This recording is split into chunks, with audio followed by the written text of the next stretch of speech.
दुआ करते हैं, ए मालिक ये पैसा वाला होकर भी पैसा देने से इनकार कर रहा है, ये दौलत वाला होने के बावजूद भी पैसा देने से इनकार कर रहा है। आखिर बात ऐसी क्यों है? आखिर वजह क्या है कि आज दौलत वाला भी पैसा देने से इनकार कर रहा है? मैं इन तमामी भाइयों से बड़ी माजरत के साथ गुजारिश करूंगा और मेरी तकरीर को अपने दिल के दरीचे पर लिख कर ले जाना। अगर आपके सीने में धड़कता हुआ दिल है तो मेरे एक एक जुमले को सुनकर यहाँ से जाइए। हजरत मूसा अलैहिस्सलाम, एक मशहूर रिवायत में आपके सामने अर्ज करना चाहता हूं।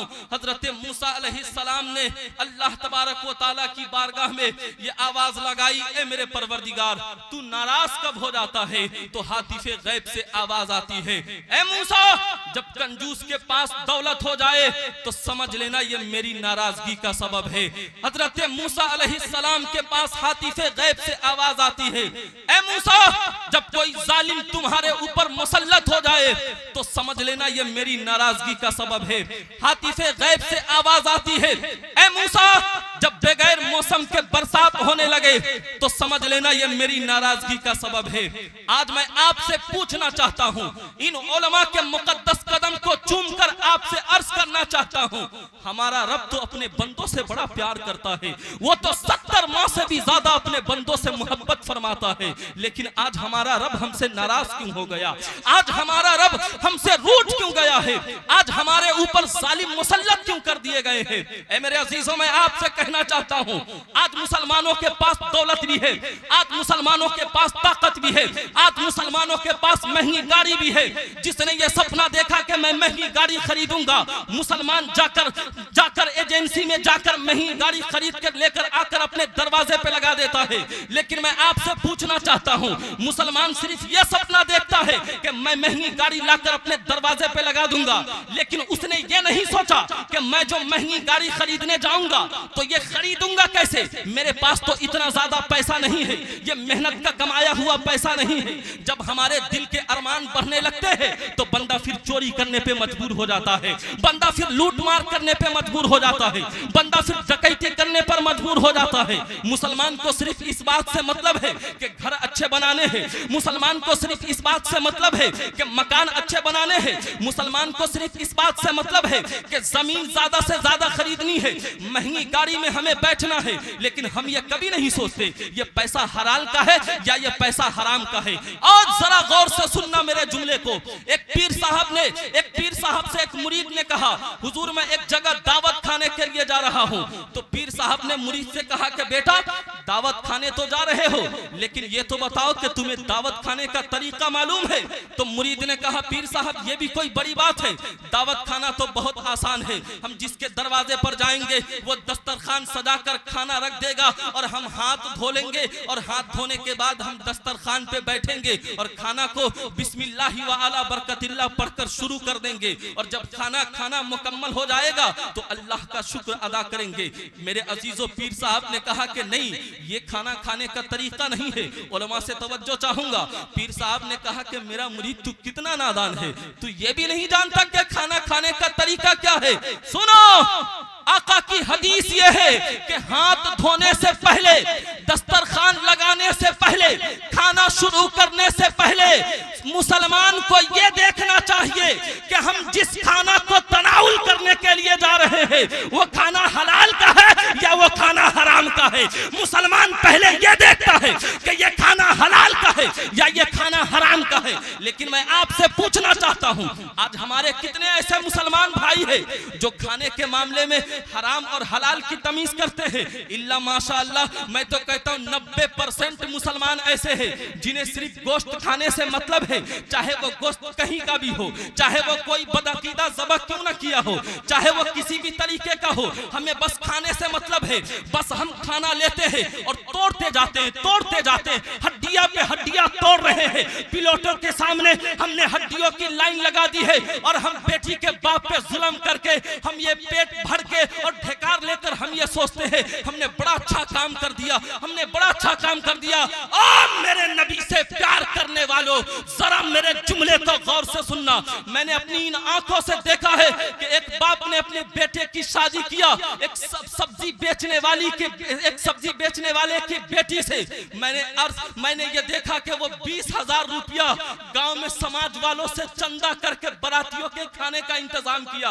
मैं आपसे पूछना चाहता हूं, अगर वो बेटे का बाप अगर हलाल काम करने वाला होता तो उसके अंदर अगर इंसानियत बाकी होती और मुस्तफा जाने रहमत के आईन उसके दिल के अंदर होते तो वो ये देखता कि ये सब्जी बेचने वाला गरीब आदमी है, अपनी बेटी का रिश्ता तो कर रहा है लेकिन 200 बाराती का इंतजाम कहां से करेगा। अगर मैं पैसा वाला हूं तो मैंने अगर अपने तरफ से बारातियों का इंतजाम किया है तो फिर मैं 50,000 रुपया उस सब्जी बेचने वाले को देता हूं और मैं ये कहता हूं कि मेरी ख्वाहिश यह है कि तेरे दरवाजे पर बाराती आए लेकिन खर्चा तेरा नहीं मेरा होगा, क्योंकि मैं नाम वाला हूं, मैं शोहरत वाला हूं, मैं तो नेता हूं, मैं तो समाज में इज्जत वाला हूं। लेकिन उसने ऐसा नहीं किया। वजह यह कि उसके अंदर दुनियादारी है। उसने ये एहसास नहीं किया कि ये मेरा भाई मुसलमान है, अगर मुसलमान तकलीफ में है तो इसका मतलब है, मेरे आका ने फरमाया, एक मोमिन दूसरे मोमिन का भाई है। अरे तूने अपने मुसलमान भाई का ख्याल न किया तो फिर तू कैसा मुसलमान है? तेरे अंदर एहसास नहीं है, तेरा ज़मीर मर चुका है, हराम का खा खा कर तेरा दिल मुर्दा हो गया है, झूठ बोल बोल कर तू मुनाफिक हो गया है, तू डरता नहीं है, तू घबराता नहीं है। यही वजह है कि आज अल्लाह तुमसे नाराज है, यही वजह है कि आज जालिम तुम्हारे ऊपर मुसल्लत है।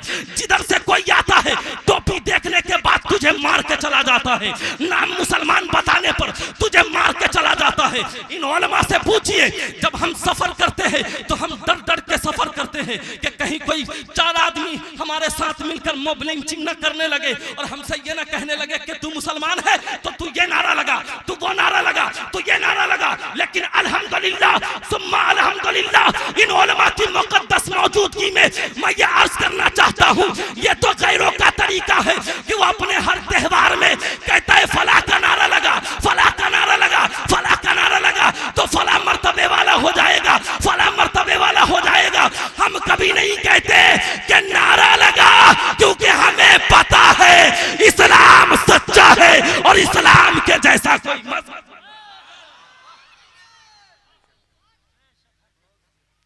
इसलिए कि हम नहीं कहते इसका नारा लगा, उसका नारा लगा, नहीं, हम कभी जबरदस्ती नहीं करते। यही तो वजह है कि आज पूरी दुनिया के तारीख को उठाकर आप पढ़िए, चाहे वो ईरान हो, चाहे वो मिस्र हो, चाहे वो दुनिया के जितने गैर ममालिक देश है, उन सब के कवानीन को देखिए। हर आदमी हर साल एक कानून बनाता है, कानून को तोड़ दिया जाता है, उसकी कोई ये नहीं करता, जिम्मेदारी से कानून का पालन नहीं करता। वजह क्या है? वजह यह है कि कानून बनाने वाला खुद कानून पे अमल पैरा नहीं होता। वो तो झूठ बोलता है, वो तो दगा करता है, वो तो जुआ खेलता है, वो तो शराब पीता है, वो तो खुद कमरे में जाकर आज गैर महरम लड़कियों के साथ बदतमीजी करता हुआ मिल जाता है। अरे उसका बनाया हुआ कानून क्या चलेगा? लेकिन कसम वल्लाह की कहता हूं, आज हमसे पूछिए कि तू किसका मानने वाला, तू किसका कलमा पढ़ने वाला, तो हम सीना को दबाते नहीं है, अपनी आवाज को दबाते नहीं है, बल्कि पूरी दुनिया के लोगों को डंके के चोट पर ऐलान करके कहते हैं हम उस नबी के कलमा पढ़ने वाले हैं जो आज से 1400 साल पहले जो कानून बनाकर चले गए।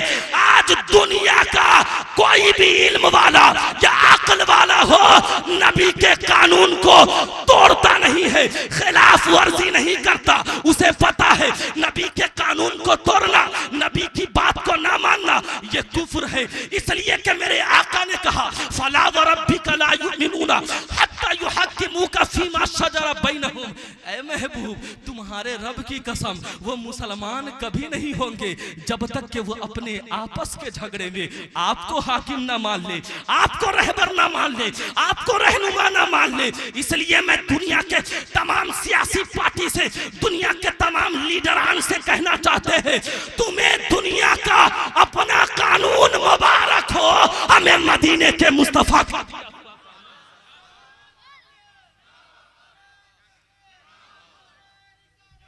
या रसूल अल्लाह, या रसूल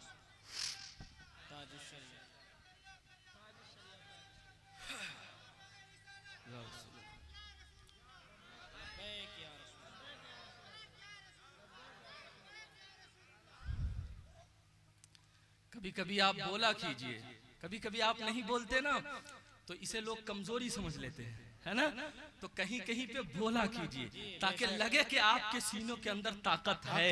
इसलिए जरा दोनों हाथ उठाकर कहिए मसलके आला हजरत जिंदाबाद, मसलके आला हजरत जिंदाबाद। हाँ, इसलिए अकीदे के मामले में कोई कंप्रोमाइज नहीं। हम तकरीर उसी की सुनेंगे जो आला हजरत की बात करेगा, हम बात उसी की सुनेंगे जो आला हजरत की बात करेगा। चाहे कितना लंबा जुब्बा पहन के आए, चाहे उसकी दाढ़ी यहाँ से लेकर पैर तक हो, चाहे वो रेशमी लिबास पहने, चाहे वो इस मैदान में हेलीकॉप्टर से क्यों ना आ जाए, अगर आला हजरत को नहीं मानता तो हम उसे नहीं मानते। मजबूत अपने अकीदे पे रहिए, वरना आपको लालच देके लोग बहका के लेके चला जाएगा। इसलिए मैं अपने नौजवान भाइयों से कहना चाहूंगा, ऐ मेरे नौजवान भाइयों, तू तो मुसलमान है, तेरे ऊपर रब का बड़ा एहसान है। तूने कोई दुआ नहीं मांगी, अल्लाह ने तेरे ऊपर बड़ा एहसान किया। जब तेरी आंख दुनिया में आकर खुली तो तेरे घर में इमाम साहब आए, तेरे घर में मुअज्जिन साहब आए और तुझे कहा मुबारक हो, तू दुनिया में किसी और का गुलाम बन के नहीं आया, बल्कि तू मोहम्मद अरबी का गुलाम बन के आया है। तू तो आमना के चांद का गुलाम बन के आया है। तो फिर तुझे भटकने की जरूरत नहीं है, फिर तुझे कहीं जाने की जरूरत नहीं है। मेरे भाई, खाना कम कोई बात नहीं है, पैसा कम कमाना कोई बात नहीं है, इसमें कोई दिक्कत वाली बात नहीं है। यह तो कुदरत का फैसला है। अल्लाह जिस हाल में रखेगा हम उसमें राजी है। हम गरीब हैं राजी है, अगर हम भीख मांगते हैं हम राजी है। हम जिस हाल में है राजी है। चोरी नहीं करेंगे, हम दगाबाजी नहीं करेंगे, हम झूठ नहीं बोलेंगे, हम किसी का दिल नहीं दुखाएंगे, हम किसी को तकलीफ नहीं पहुंचाएंगे, इसलिए कि हम मुसलमान हैं। अल्लाह ताला किसी को गरीब बना के आजमाता है, अल्लाह ताला किसी को अमीर बना के आजमाता है। इसलिए दौलत के लालच में गलत रास्ता मत इख्तियार कर लेना। इसलिए मेरे भाई, मैं आपसे कहना चाहूंगा, अल्लाह के यहाँ जवाब देना है, अल्लाह के यहाँ आपको जवाब देना है। वो दुनिया के लोग हैं जो ये मिजाज रखते हैं हमें किसी को जवाब नहीं देना, लेकिन हम मुसलमान हैं ना, हमें अपने रब के पास जाकर जवाब देना है, अपने किए के बारे में अल्लाह को बताना है। इसलिए आप अपना रास्ता गलत मत कीजिएगा। इसलिए मैं आपसे कहना चाहूंगा, आपके बाप दादा फातिहा कराते थे, आप भी फातिहा कराइए। आपके बाप दादा या नबी सलाम अलैका पढ़ते थे, आप भी सलाम अलैका पढ़िए। आपके बाप दादा आला हजरत को मानते थे, आप भी मानिए। आज ये पता नहीं कहां कहां का कोई तारिक जलील आया है, कोई तारिक मकसूद आया है, पता नहीं ये कौन कौन आया, कहां कहां से आया। ये सोशल मीडिया के जरिए से नौजवान नस्ल को बिगाड़ने की कोशिश करता है। ये बताता है फला है, ये बताता है फला है, इसे मत मानो, ये मत करो, ऐसा मत करो। मैं तुमसे कहना चाहता हूँ, हमारे बाप दादा जो करके गए हैं हम वही करेंगे, हम तुम्हारी बात नहीं मानेंगे। हम किसी सोशल मीडिया पे तकरीर करने वालों की बात को मानकर अपने अकीदे को खराब नहीं करेंगे।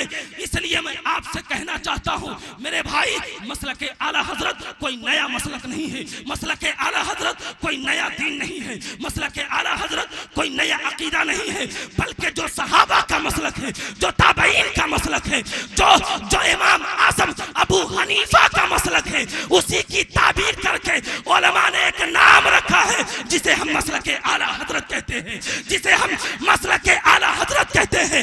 यह कोई नया मसलक नहीं है। सहाबा का मसलक, हुजूर इल्मे गैब की खबर रखते हैं। सहाबा का मसलक, हुजूर अपने कब्र के अंदर जिंदा है, हम हुजूर को जिंदा मानते हैं। अहले बैत से प्यार करना यह हमारे जिंदगी का अहम हिस्सा है। इसलिए मैं आपसे कहना चाहूंगा, कोई भी मौलवी आपको कहीं से बहकाने की कोशिश करे, उनके बातों में आपको आने की जरूरत नहीं है। हमने ना गोश्त बहुत खा ली, हमने चावल भी बहुत खा लिए, अब हमें ना दीन के साथ मजबूत होने की जरूरत है। मेरे भाई, अगर आप अपने अंदर सुधार पैदा नहीं करोगे, अगर आप अपनी जिंदगी में निजाम मुस्तफा को शामिल नहीं करोगे, तो याद रखो मेरे भाई, दुनिया के अंदर से आपकी पहचान को मिटा दिया जाएगा, दुनिया के अंदर से आपके वजूद को मिटा दिया जाएगा। मेरे भाई, मैंने कहा अल्लाह हमसे नाराज क्यों है, इसकी सबसे बड़ी वजह यह है, आज अगर आप अपने माशरे को देखें, आपके माशरे में आपके छोटे छोटे बच्चे शराब पीते हुए नजर आएंगे, आपके छोटे छोटे बच्चे जुआ खेलते हुए नजर आएंगे, आपके छोटे छोटे बच्चे ये बदकारी करते हुए नजर आएंगे। एक भाई दूसरे भाई से बात नहीं करता, बेटा कभी कभी अपने बाप को मारता है, मैंने ये भी देखा है। तो मेरे भाई यही तो वजह है कि अल्लाह हमसे नाराज है। हम अपने आमाल की इस्लाह नहीं करते, हम अल्लाह ताला की बारगाह में सजदा नहीं करते, हम नबी पाक सल्लल्लाहु अलैहि वसल्लम से सच्ची मोहब्बत नहीं करते। हम जब तक मस्जिद में होते हैं नबी पर दुरूद पढ़ते हैं, जब तक हम जलसे में है आका पर दुरूद पढ़ेंगे, आका की बात को सुनेंगे। लेकिन जब हम कहीं पे जाते हैं, जब हम किसी मजलिस में जाते हैं, जब हम दुनिया की किसी मजलिस में जाते हैं, तो फिर हम अपने आका को भूल जाते हैं। फिर हम ये चाहते हैं कि यहाँ हम अपने तबीयत की बात करें, फिर हम ये सोचते हैं कि यहाँ पे हम अपने मर्जी की बात करें। नहीं मेरे भाई, मुसलमान तो वो होता है ना कि हर जगह पे वो अपने आका से मोहब्बत करता है।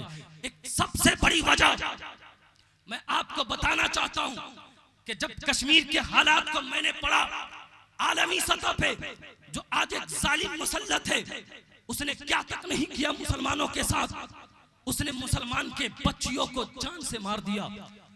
एक माँ की दर्द भरी कहानी को जब मैं अपने निगाहों से गुजारता हूँ तो अल्लाह की कसम खा के कहता हूँ, उस मेंबरे रसूल से आंखों से आंसू के छलकते हुए आंसू ये बयान करते हैं कि मुसलमानों के ऊपर कितना जुल्म किया गया।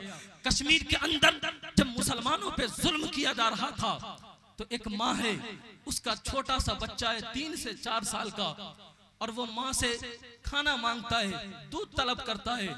तो माँ 3-4 रोज से भूखी है, उसकी जबान सूखी है, उसके जिस्म में इतनी ताकत नहीं कि वो अपने बच्चे को दूध पिला सके मेरे भाई।